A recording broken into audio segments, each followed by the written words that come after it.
Ayer estaba leyendo un fallo que puede ser trascendente. La Corte Suprema de Justicia le dijo a la AFIP que solo puede cobrar impuestos a quienes tienen capacidad contributiva. Eso eh, a veces parece trascendente porque hay dos etapas en la Corte Suprema, una en la capacidad contributiva, en la cual yo no lo tenía agendado, y el otro la confiscatoriedad, ¿no? Si ya eso ya lo sabíamos, dijo que arriba de 35% la contribución es confiscatoria, eso ya los fallos están firmes, y ahora capacidad contributiva. Le vamos a preguntar a nuestro impositivista de cabecera, Enrique Lengua, acerca de este fallo. Enrique, ¿cómo te va? ¿Cómo les va? Buen Muy bien, día, pero un muy bien, saludo pero para muy toda bien. la audiencia y un gusto de estar con ustedes. Bueno, mira, eh, hay dos o tres noticias importantes que son en estos últimos días. Las que vos estás diciendo, que tiene mucho que ver con que es un tema no nuevo, tiene que ver con el impuesto a los débitos y créditos bancarios del Colegio de Sí, Abogados, que discutió que el impacto de la tasa de descuento que se le hace sobre los fondos que se depositan y que se emiten no tiene nada que ver con los ingresos que tiene la entidad. ¿Por qué es esto? Porque en los depósitos es plata de terceros y entonces y el Estado te aplica sobre el depósito la tasa como si fueran tuyos y presume algo que no existe. O sea, mide como si los depósitos fueran producto de tus actividades principales, cuando la realidad es que lo que estás depositando en las cuentas de la entidad es de terceros. Lamentablemente no hizo caso, pues la FIDE debió haber atendido los reclamos que se le tendrían que haber hecho en su momento. Pasó con los corredores también, pasó con sí, mucha gente que maneja fondos de terceros y que tiene normas especiales para no cobrar un impuesto sobre la plata que no es de ella. claro. Es decir, acá en este caso lo trascendente fue de que un impuesto, llamémoslo menor, no por lo poco que recauda, porque es bastante, lo Sí, había puesto Caballo por 6 meses y hace desde el 2001 que está dando vueltas, sí, es un impuesto que le da unos cuantos mangos, por lo menos puede pagarse unos cuantos gustos en el gobierno con esos fondos, y lo importante es que sobre una cosa que, como yo decía, es menor, no tiene tanta trascendencia, pues no fue sobre ganancias, sobre lo que es más profundo que vos hablabas recién, de dos términos muy fuertes, que es confiscatoriedad y capacidad contributiva. Siempre presente igual, porque aplicado sobre eso está diciendo el Estado, mire, escúcheme, usted no puede cobrar impuestos sobre una renta que no existe. claro. Eso, o un hecho imponible o una exteriorización de base imponible que no existe. Y eso tiene que ver, por ejemplo, con el ajuste por inflación Claro. impositivo, que hubo también el otro día un fallo de Cámara de Bahía Blanca, de una empresa llamada BioBim, Sí, Bio Bahía hizo un reclamo por el tema le permitieron el cómputo, está en Cámara, ¿no? Eso se va a apelar, del 100% del ajuste por inflación que por norma desde el año fines de 2019 debe tomarse en 6 años. Acá no permitir el ajuste por inflación, no, digamos, no permitir que las empresas corrijan el resultado impositivo para evitar tener que pagar impuestos sobre una ganancia que no existió, que es ficticia, está violando también el principio de la claro. capacidad contributiva y cae en lo confiscatorio, porque si yo tengo, en este caso de Bahía, estamos tomando una cifra escalofriante, porque le dice no va a pagar el 80%, ¿por qué? Porque la tasa efectiva que le da, o la tasa que termina pagando en función de su renta, es altísima.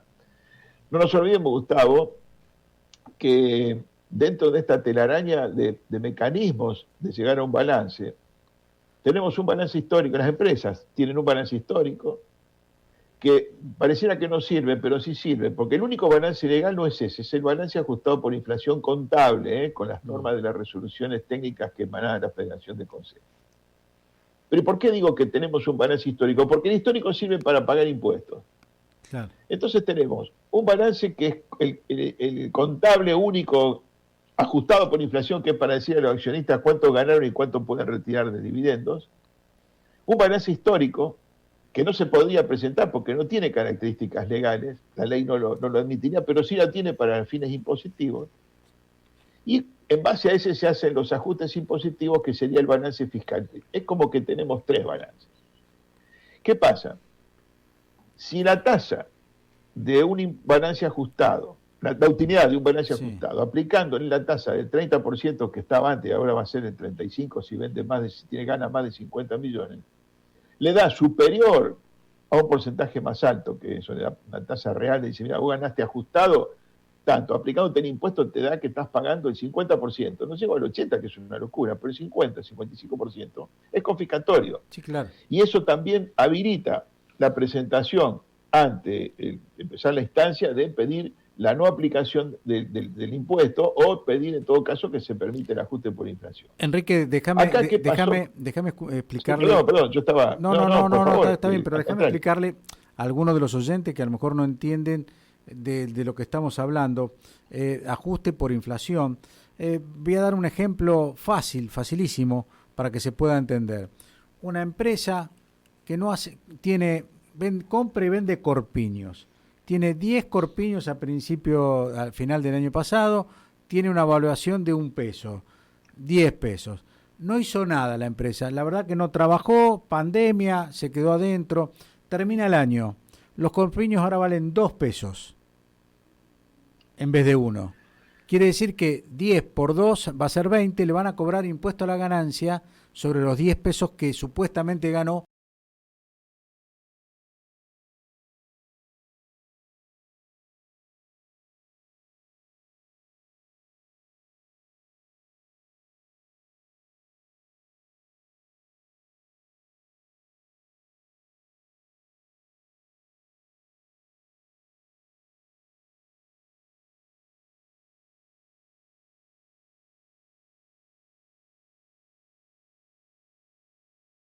Pero no ganó porque tenía 10 y sigue teniendo 10 corpiños.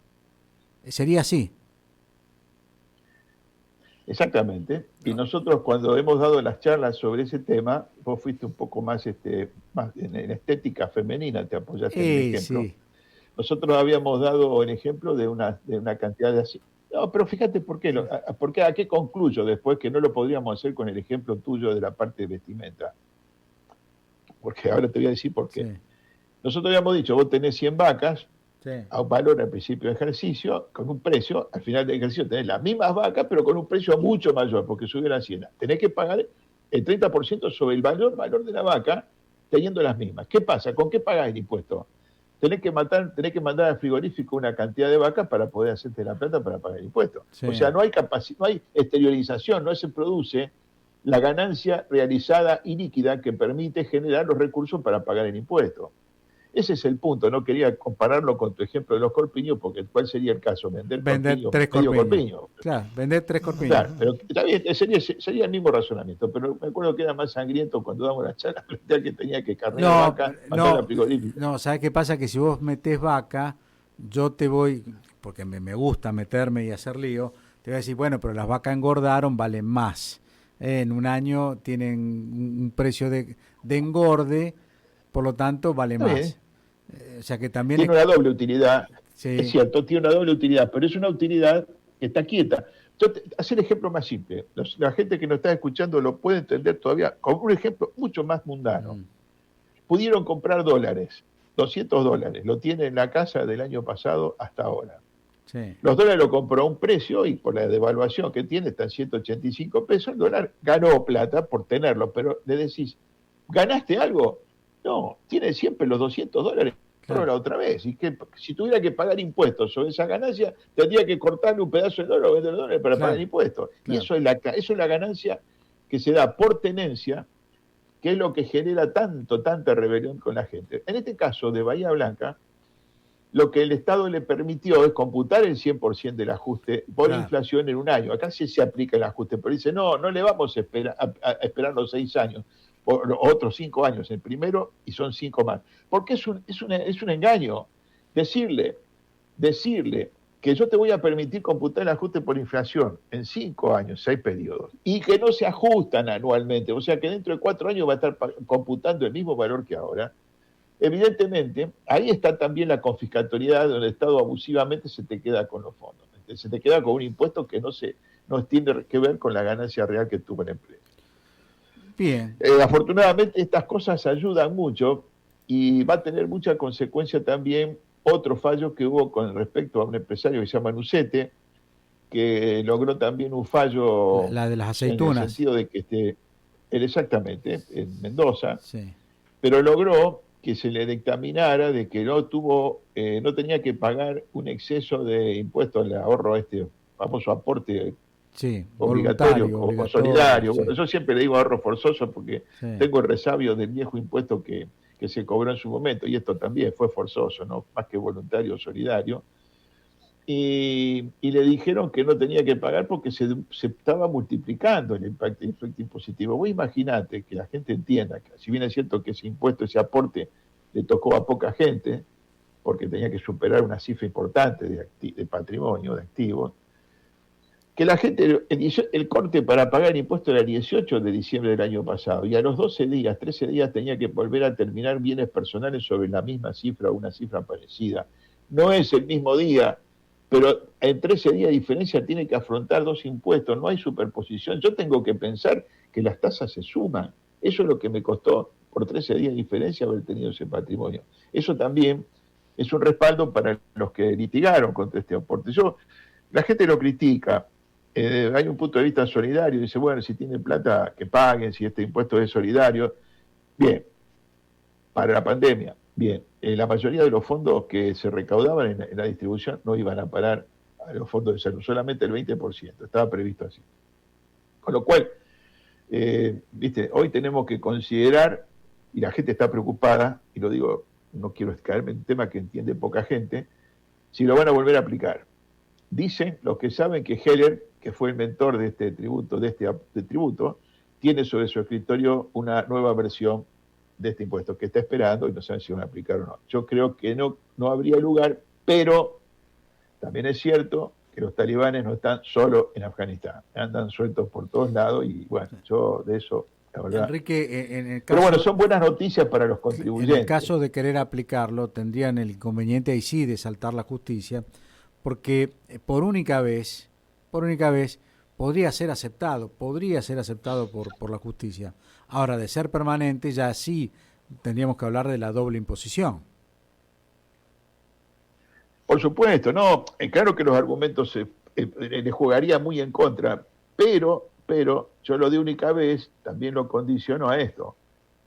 Y me pregunto, si el año pasado, con el encierro que se dispuso a partir del 20 de marzo, dicen que se dieron condiciones para que la gente aporte, te insisto, solo el 20% de lo que se recaudaba era para la pandemia, no todo, para hacer vivienda, para hacer otras cosas. No tenía mucho que ver, no era el 100% para comprar vacunas, ni el 100% para una campaña masiva de equipamiento hospitalario. ¿Cuál es la diferencia entre lo que pasó desde el 20 de marzo del 2020 a lo que vino ocurriendo el 1 de enero del 2021? Como para decir, bueno, las condiciones son las mismas. Entonces, lo de única vez, ya sabemos que en Argentina nunca digas nunca y nada es muy difícil, van a tener argumentos. Ya lo analizamos ese tema. Pero ¿dónde van a dilucidarse esos argumentos? En la Corte Suprema de Justicia finalmente. ¿En qué corte y cuándo? Porque obviamente Sí. sabemos dónde estamos, ¿no es cierto? Tenemos una corte que dice que va a cambiar de autoridad, pero estamos hablando de un litigio que puede demorar Sí, 8 o 10 años, sí, ¿no? el tema es que los tribunales iniciales en el cual se han presentado estos amparos, yo creo que en un 60-65% fueron aceptados y en un 35% rechazados, con argumentos difíciles, diferentes, pero un tribunal le dijo que sí y otro que no. Bueno, vos sabés que hay cuestiones ideológicas, o técnicamente hay que ver si la discusión técnica fue tan homogénea o una Claro, fue más fuerte que otra, eso no lo sabemos. Yo a lo que voy es esto, me parece que es importante, estamos tocando tema fiscal. 16, 17 impuestos llevamos acumulados desde diciembre del 2019 hasta ahora, entre ajuste de costos sociales, entre aumento de ganancias, entre impuesto país, bueno, para no enumerar todas, ¿no? Y eso se agregan a los 160 y pico que ya veníamos teniendo, que es un lastre realmente terrible. Entonces, a lo que yo voy, en el fondo de todo esto, estos pequeños síntomas que aparecen, como estos fallos que comentábamos recién, es que estamos dando señales de que realmente las cosas no se las lleva todas de arriba el Estado, pero 160 y pico, 170, no sé exactamente la cifra, ya me perdí, de impuestos vigentes en toda la República Argentina, es un hecho aberrante desde el punto de vista legislativo y desde el punto de vista de la política tributaria. Entonces, me parece que el problema de fondo pasa por aceptar de que este es un país con alta presión tributaria y no decir, como dijo el otro día el ministro de Agricultura en la reunión de la Bolsa, en el aniversario de la Bolsa, que bueno, si la presión tributaria es alta es porque hay que hacer distribución, hay que hacer equidad, que las provincias y todo lo demás, sin respeto al que paga, al que invierte, al que tiene la voluntad de desarrollarse, porque yo creo que al que tiene voluntad en Argentina, a la cual hay que hacerle un monumento, de llevar adelante un emprendimiento, crear fuentes de trabajo, avanzar, me parece que merece el respeto y no merece que se lo esté expoliando con impuestos exagerados, con normas exageradas. No se da ningún beneficio al que tiene la buena voluntad de confiar en la República Argentina. Por eso digo que hay que hacer un monumento por digamos, la voluntad y confiabilidad que tiene el país. ¿Qué va a hacer? Muchísimas gracias, Enrique. Gracias por tu tiempo.